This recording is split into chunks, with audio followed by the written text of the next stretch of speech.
नमस्कार, बहुत बहुत स्वागत है आपका। एक न्यूज 24 देख रहे हैं आप और मैं हूं आपके साथ तान्या सिंह। देखिए, बिहार की राजनीति में दोनों मुख्यमंत्री पद के चेहरे को लेकर हलचल काफी तेज हो गई है। एनडीए की ओर से नीतीश कुमार का नाम सबसे आगे है, जिनका प्रशासनिक अनुभव और स्थिर नेतृत्व हमेशा गठबंधन की ताकत हो रहा है। वहीं विपक्षी महागठबंधन में तेजस्वी यादव को लेकर खींचातान जारी है, लेकिन सूत्रों के मुताबिक तेजस्वी युवाओं के बीच लोकप्रिय हैं और बेरोजगारी जैसे मुद्दों पर खुलकर बोलते हैं। लेकिन कांग्रेस को उनका मुख्यमंत्री बनना पसंद नहीं है और कांग्रेस का मानना है कि महागठबंधन को एक सशक्त, अनुभवी और सर्वमान्य नेता की जरूरत है, जबकि आरजेडी अपने जनाधार के दम पर तेजस्वी को आगे रखना चाहती है। ऐसे में सवाल उठता है कि क्या अनुभव को प्राथमिकता दी जाएगी या युवा नेतृत्व को मौका मिलेगा। बिहार की राजनीति में यह रास्ता कस्सी आने वाले चुनाव में अहम मोड़ ले सकती है। तो ऐसी तमाम मुद्दों पर हम बात करेंगे। बात करने के लिए मेरे साथ मेरे दो सहयोगी ब्यूटी जी और सतीश मौजूद है। सबसे पहले हम सतीश से बात करेंगे। सतीश जी, जैसा कि आप सबको पता है कि बिहार में सीएम फेस को लेकर चर्चाएं काफी तेज है। कई दिग्गज नेताओं का नाम सामने है, चिराग पासवान, तेजस्वी यादव और खुद बिहार के मुख्यमंत्री नीतीश कुमार का नाम फिर चर्चाओं में आ गया। क्या बोलेंगे आप?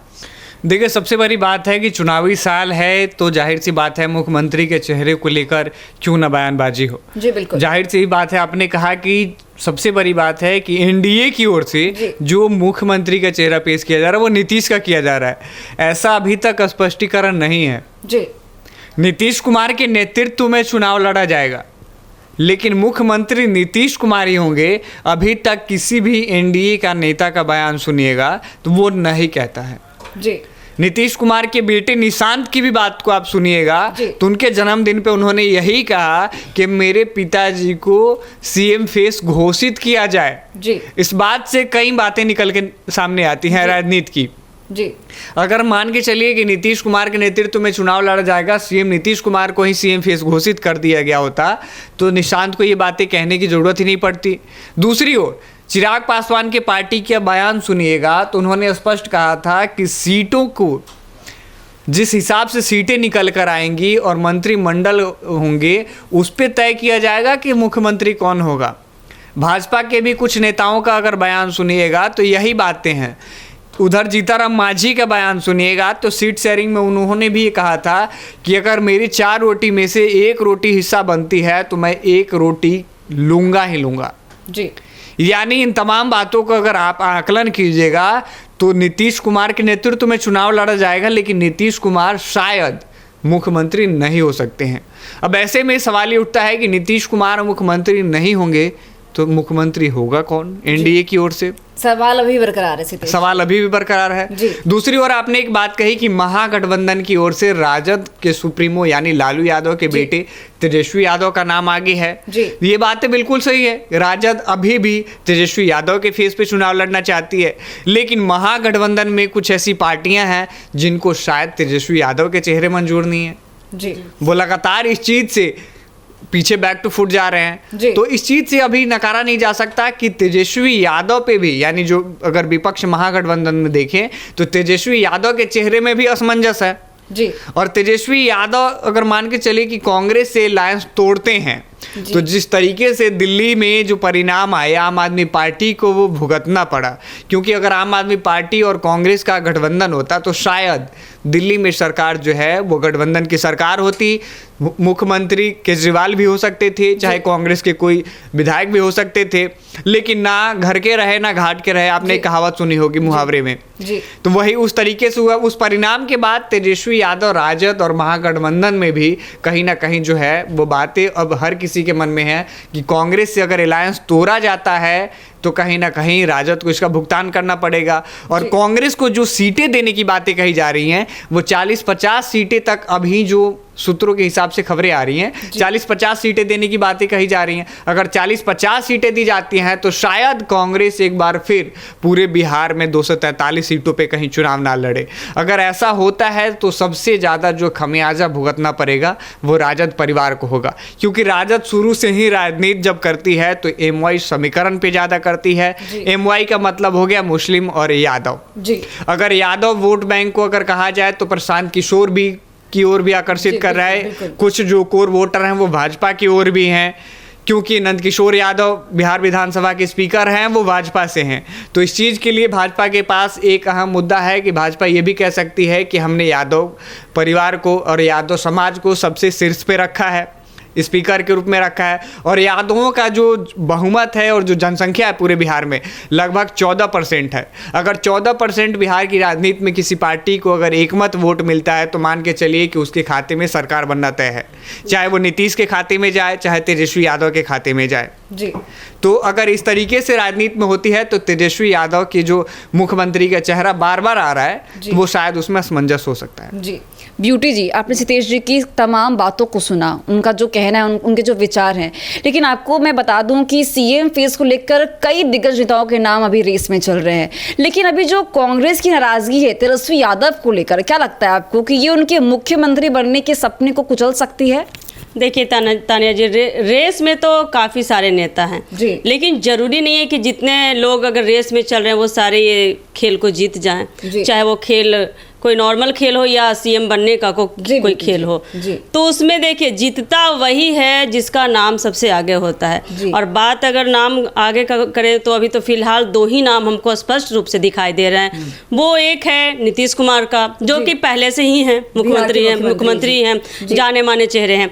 दूसरा लोकप्रिय चेहरा तेजस्वी यादव का, देखिए तेजस्वी यादव का जिस तरह से लोकप्रियता अभी जनता के बीच में देश में बढ़ रही है, उस हिसाब से कहीं ना कहीं अंदाजा कयास से लगाए जा सकते हैं कि तेजस्वी यादव भी बन सकते हैं। लेकिन इसमें भी असमंजस है, क्योंकि ये भी स्पष्ट नहीं है, क्योंकि कहीं ना कहीं कांग्रेस से या कहीं से भी बातें निकल के कभी भी सामने आ जाती है कि उनका चेहरा किसी को खास तरीके से उतना पसंद नहीं है। क्योंकि देखिए तेजस्वी यादव, अगर जात पात की बात की जाए तो यादवगढ़ से हैं, ठीक है।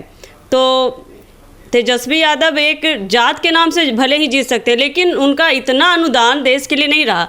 उनके पिताजी लालू प्रसाद यादव का देख लीजिए, चिट्ठा उठाकर, बैकग्राउंड उठाकर देख लीजिए, उन्होंने देश के लिए उतना कुछ खास किया नहीं। देखिए तानिया जी, तो बात की जाए उन्होंने तेजस्वी यादव के बैकग्राउंड को लेकर देखिए, उनके पिताजी को लेकर देखिए, तो उन्होंने भी बिहार के लिए कुछ खास वैसा कुछ काम किया नहीं।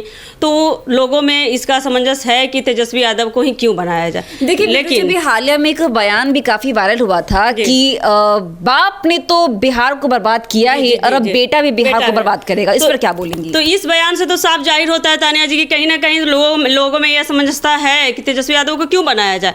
लेकिन अगर जनता में देखा जाए तो जनता युवा को ज्यादा पसंद करते हैं। तो युवा में तो आते हैं, अभी हाल ही फिलहाल चर्चे में ज्यादा है, केंद्रीय मंत्री हमारे चिराग पासवान जी भी हैं, अभी ज्यादा युवा में तो वो आ रहे हैं। लेकिन चिराग पासवान का भी नाम आता है तो उसमें समंजस इस बात की आ जाती है कि अभी से पहले चिराग पासवान कहाँ थे। 2011 में उनकी एक फिल्म आई थी, उस फिल्म से वो ज़्यादा चर्चे में आए। उसके बाद अचानक से वो फिल्म इंडस्ट्री छोड़ते हैं, राजनीतिक में उतर जाते हैं। तो इसको लेकर भी जनता में एक उथल पुथल मचती है कि अचानक से क्या हुआ कि वो फिल्म इंडस्ट्री को छोड़ के स्टारडम छोड़कर राजनीति में उतरते हैं। तो कहीं ना कहीं इसमें भी चिराग पासवान अपना फायदा देख रहे हैं, बिल्कुल, कि राजनीति में उतरते हैं तो सीएम बन सकते हैं। ऐसा थोड़ी होता है कि 2 दिन में आए और आप सीएम अचानक से माननीय मुख्यमंत्री, माननीय प्रधानमंत्री का सपना देखने लगिएगा। तो देखिए ये सब सांसद का है, विधानसभा का है, कांग्रेस का कहिए कि ये फेस चुना जा सकता है, लेकिन अभी जनता का वोट देखना बाकी है, जनता का बहुमत देखना बाकी है कि वो किसको चुनते हैं। तो सिर्फ कयासे लगाए जा सकते हैं कि ये बन सकते हैं, वो बन सकते हैं, और रेस में चलने का अधिकार तो सबको है, सभी लोग चल सकते हैं रेस में। सितेश जी, जैसे कि सीएम फेस को लेकर कई तरह की अटकलें निकाली जा रही हैं, लेकिन कई नेताओं ने बयानबाजी भी की है इस चीज को लेकर। लेकिन सबसे बड़ी बात यह है कि जो वोटर्स हैं, जो मतदाता है, वो आखिर किसको चुनेंगे, अनुभव को या फिर युवा नेतृत्व को, जो भी उनका मतलब लक्ष्य है उसको बोलेंगे। इस पे क्या? देखिए सबसे बड़ी बात है कि बिहार में अभी तक 2 पार्टियों के बीच में ही लड़ाई थी, लेकिन अब तीसरी पार्टी भी आ गई है। आपने जैसे कि एक बात कहा कि एक युवा को चुनेंगे या फिर बिहार में किए गए कामों की व्याख्या जो होगी उस पे उनका अनुभव के आधार पे उनका चयन होगा। तो ये दोनों के साथ साथ एक और पार्टी जनसुराज उभरी है जो पूरे बिहार के व्यक्तित्व को रिप्रेजेंट कर रही है। यानी बिहार पास्ट में कैसा था, वर्तमान में बिहार कैसा है और बिहार का फ्यूचर कैसा होगा, इन तीनों बातों को आकलन करते हुए जनसुराज एक नई पार्टी के रूप में जन्म, आपकी बात नई पार्टी के रूप में जन्म काटते हुए इसके लिए क्षमा चाहते हूँ। लेकिन देखिए, बात अगर जनसुराज की आती है सितेश जी, तो जनसुराज के जो सूत्रधार हैं प्रशांत किशोर, उनको कितने लोग जानते हैं। उनका चेहरा तो साफ दिख रहा है कि वो वोट बैंक काटने का काम कर रहे हैं। कहीं ना कहीं वो वोट बैंक। आप कैसे कह सकते हैं कि जनसुराज के सूत्रधार प्रशांत किशोर को कितने लोग जानते हैं? आपने देखा जयराम टाइगर को, एक अकेले 27-28 साल के लड़का पूरे झारखंड की राजनीति में पूरा उथल पुथल मचा दिया था। सीएम कैडर का है वो, अकेले 28 साल का लड़का। तो प्रशांत किशोर चाणक्य कहे जाते हैं राजनीति के। सीएम नीतीश कुमार के भी राजनीतिक सलाहकार रह चुके हैं। प्रशांत किशोर का नाम पूछे तो बच्चा भी नहीं बचा सकता। आज भी जब भी राजनीति की बात होती है, राजनीतिक गलियारों में जब भी हलचल होती है, तो प्रशांत किशोर का नाम शीर्ष पे आता है। चाहे वो चुनाव कैंपेन कराना हो, चाहे कुछ भी कराना हो। तो आप उस चाणक्य को कैसे भूल सकती हैं जो दूसरों को किसी राज्य में सरकार बना सकता है? अगर खुद की लड़ाई वो लड़ रहा हो तो वो बैक टू फुट कैसे चला जाएगा? तो आप इस बात से नकारिए मत। प्रशांत किशोर की जो पार्टी है वो इस बार शायद दोनों पार्टियों को कहीं ना शायद नहीं, मैं इसलिए शायद कह रहा हूं क्योंकि इन दोनों पार्टियों का लोगों ने कार्यकाल देखा है और प्रशांत किशोर जिस विजन के साथ चल रहे हैं, जिस बातों को रख रहे हैं, शायद जनता और युवा उनको नकार भी ना सके। तो मैं ऐसा स्पष्ट नहीं कह रहा कि प्रशांत किशोर की सरकार बनेगी, तेजस्वी यादव की बनेगी, नीतीश कुमार की बनेगी, नहीं, लेकिन वोट बैंक में जो होगा बिहार की राजनीति में इस बार बहुत असर होगा। प्रशांत किशोर भी हैं, नीतीश कुमार भी हैं, तेजस्वी यादव भी हैं। वहीं दूसरी अगर कहा जाए तो अगर एनडीए नीतीश कुमार के शीर्ष पे लड़ती है तो वो अपनी कार्यों की व्याख्या करवाएगी, उसके बेस पे वो चुनाव, उसको लोग वोट देंगे। लेकिन तेजस्वी यादव अगर लड़ते हैं तो तेजस्वी यादव अपने पिता के चेहरे को भूलकर अपने चेहरे पे लड़ने की इस बार कोशिश कर रहे हैं। युवा हैं, युवाओं को साधने की कोशिश कर रहे हैं, लेकिन प्रशांत किशोर दोनों को जोड़कर एक साथ चुनाव लड़ने की बात कह रहे हैं। तो जैसा कि आपने हमारे दोनों सहयोगियों को सुना, जिस तरह से बिहार की राजनीति में सीएम फेस को लेकर हलचल इतनी तेज हो गई है, काफी सवाल और काफी अटकलें लगाई जा रही है। लेकिन सबसे बड़ी बात यह हो जाती है कि जिस तरह से सीएम फेस को लेकर चर्चाएं तेज है, सवाल ये भी उठता है कि आखिर कौन होगा इस बार फिर से बिहार का सीएम। तो जैसा कि आपने हमारे दोनों सहयोगियों को सुना, जिस तरह से उन्होंने आपके समक्ष अपनी राय साझा की है, और सबसे बड़ा सवाल ये उठता है कि बिहार की राजनीति में जिस तरह से सीएम फेस को लेकर चर्चाएं तेज हो रही हैं, कई तरह के अटकलें लगाए जा रही हैं। लेकिन कुछ लोगों का मानना है कि एक बार फिर से सीएम पद को लेकर मुख्यमंत्री नीतीश कुमार ही एक बार फिर से कमान संभालेंगे। लेकिन सबसे बड़ा सवाल ये उठता है कि आखिर जो हमारे मतदाता हैं, वोटर्स हैं, वो आखिर किसको वोट देते हैं? अनुभव या फिर एक बार फिर से युवा वोट को साधने का काम करेंगे? तो ऐसी अपडेट्स के लिए बने रहिए हमारे साथ और दिख रही है News 24। दीजिएगा इजाजत, धन्यवाद।